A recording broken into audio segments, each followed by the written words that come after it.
Kebakaran hutan dan lahan atau karhutla masih menjadi tantangan serius di sejumlah wilayah Indonesia. Badan Nasional Penanggulangan Bencana atau BNPB mengungkap sejumlah kendala yang dihadapi petugas saat melakukan pemadaman di 6 provinsi prioritas.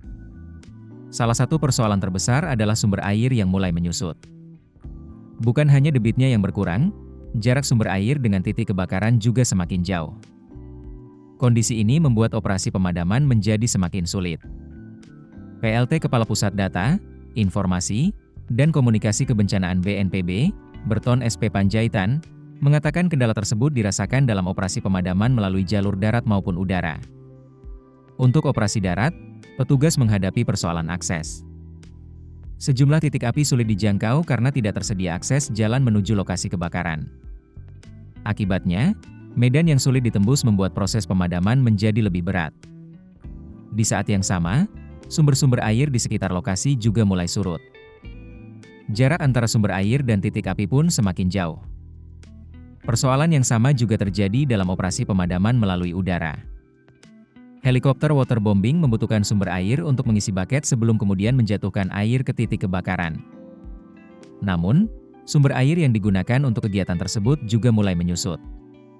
Akibatnya, helikopter harus menempuh jarak yang lebih jauh untuk mengambil air sebelum kembali menuju lokasi kebakaran.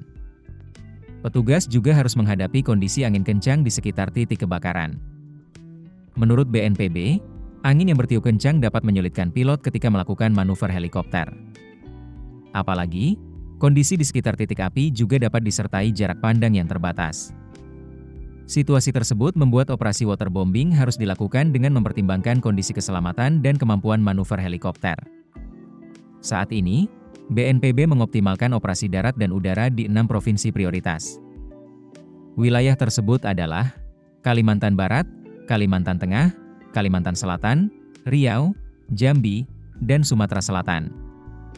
Penanganan dilakukan melalui Satgas Darat dan Satgas Udara. Berbagai langkah dijalankan, mulai dari patroli udara, waterbombing, hingga operasi modifikasi cuaca atau OMC.